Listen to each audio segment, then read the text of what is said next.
Welcome to the Columbia Chess Club Player of the Month.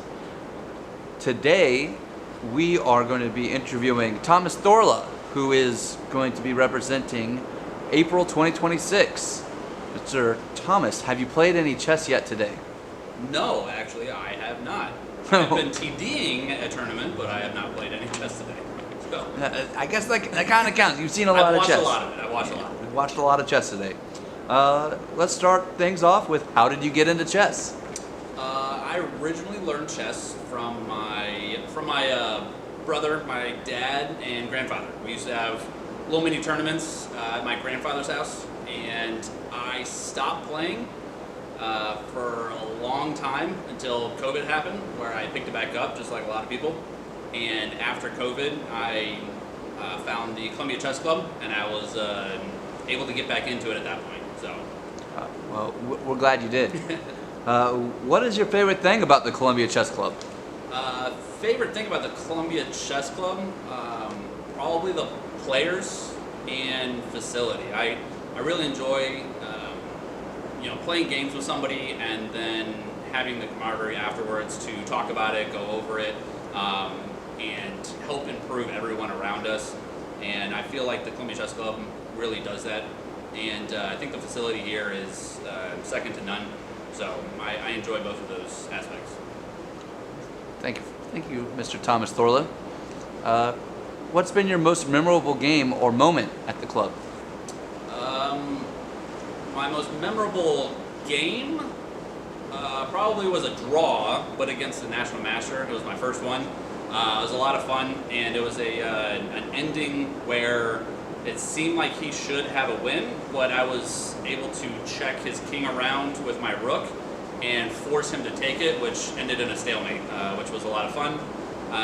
And with the club, I think opening up the new facility was a lot of fun. Seeing the facility and kind of making it our own has been a lot of fun over the past year. So it's been great. I do remember that draw with the Master. That was pretty hype. Master level draws. Now we need Master level wins. I'll get there. Do you have a favorite opening or chess style? As probably everyone knows, I'm a very positional player. I'm not very tactical, though I'm working on that. I do have Queen's Gambit with white, as well as Caro-Kann with black. My white repertoire kind of evolves, but I've enjoyed the Caro-Kann so much that I've just stuck with that over the years.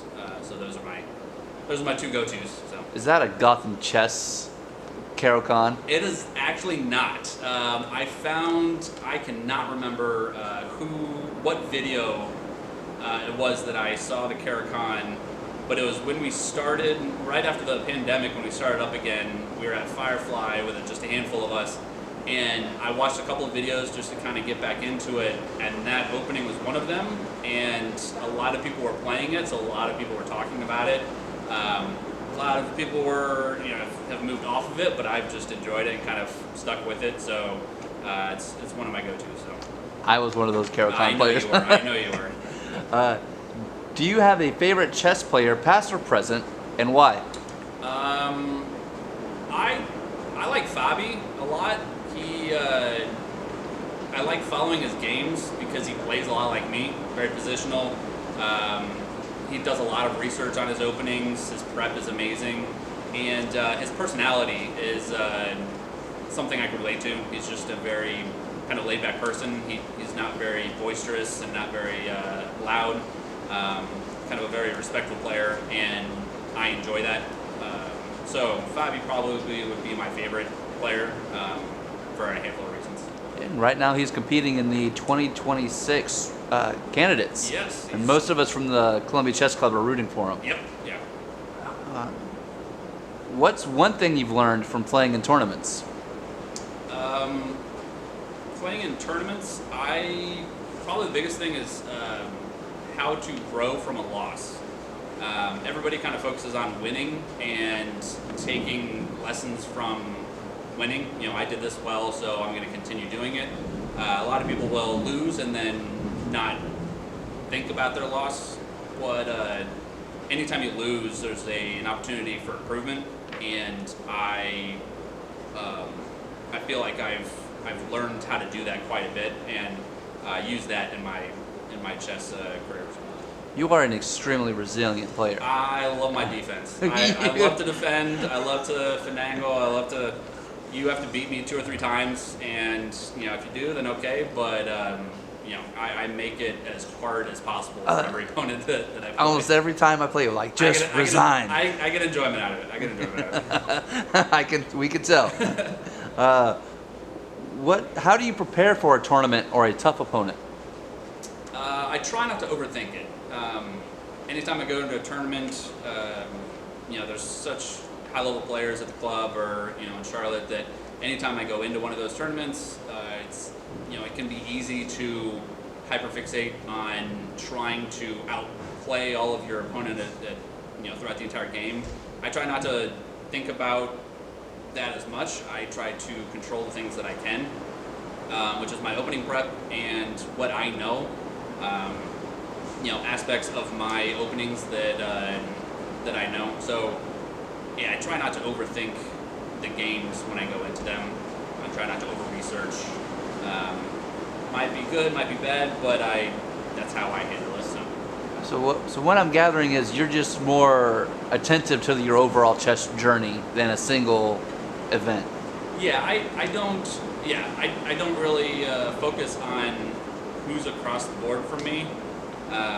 So if I find out that I'm playing somebody and I know what openings they play, I might refresh my lines, but I won't dig into what they're playing now and all this stuff. I go into the game with my prep, with my openings, with my style, and then I play it, and that's what I enjoy most. So. You've definitely honed that to a high level.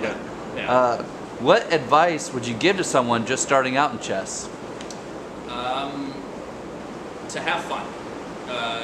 Chess is a game, and it should be fun to play. And if you get caught up in losing, then you won't have fun.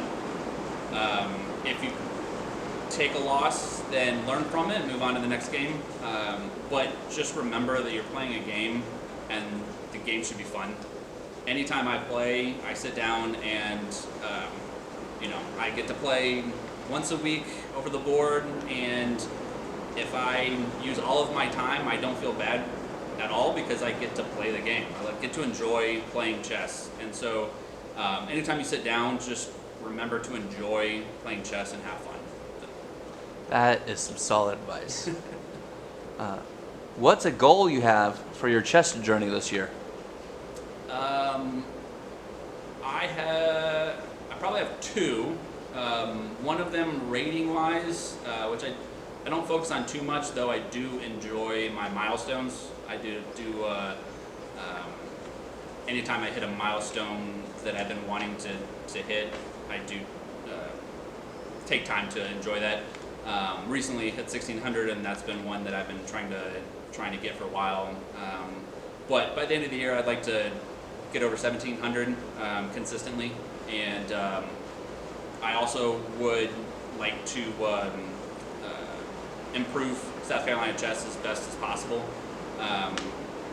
Me being the president, I have a lot of things that I'm trying to accomplish, and I would like to see a lot of those come to fruition by the end of the year. And so I'm focusing very strongly on both of those categories. So I have two tangent points there. Remember, you had told me at one point that your overall goal was 1800. Correct. Is that still the case, or do you think you can do more?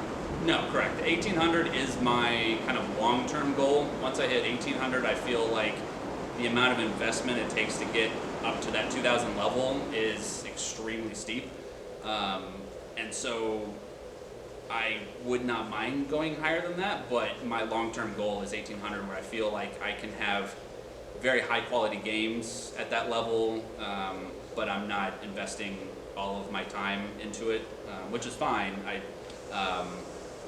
So I've tried to keep it at 18, but 1700 kind of is my year goal, is to be above 1700 consistently by the end of the year, and then next year make the push for 18. So I'm a slower improver than some people. You know, a lot of people can jump a lot in a tournament, you know, here or there, but I'm kind of a slow, consistent increase. I think all of our adults feel that. Yeah, all the adults. It's difficult sometimes to invest as much time as what you want to put into chess. When you're an adult, when you have kids, it can be very difficult. So. Yeah, I feel that. Yeah. And then you mentioned that you're the president, and I just wanted to clarify that you're the president of the South Carolina Chess Association, and I was wondering if you were willing or able to touch on some of the goals that you have as president of South Carolina Chess. Yes, so we are working on a few things behind the scenes for the chess, which will have kind of financial implications, but we're still working on it. We are also working on redoing some of the media aspects of South Carolina chess. I'm currently working to improve the website, to revamp it a bit so it's a little easier to use, a little easier to follow, and to allow all the clubs around the state to have their input within that website, so that it can be a kind of common ground for communication all across the state. So those are a couple of the major things that we're working on. There's a couple of smaller stuff that we'd like to as well, but the website is a very large goal that we have moving forward. So. Cool. I'm happy to hear that, Thomas. Yeah. I know that's a big undertaking. Yeah. And then I gotta ask, do you have any non-chess hobbies or interests? Non-chess, I like to read, which probably hurts my chess study because I have a lot of chess books that I have stacked that I'm like, hey, I want to get to, but I also have non-chess books that are also stacked that I want to get to as well, so it's difficult to kind of balance, but I do like reading, and then my wife and I like to travel, whether that's domestically up to New York City, or you know, just a fun city that we haven't been to, or internationally. We do both like to travel a lot. So That's very cool. Yep. That's very cool. Is there anything else you'd like to share with us? no, that's about it. I appreciate the time. Thank you. Hey, thank you, Thomas. Yep.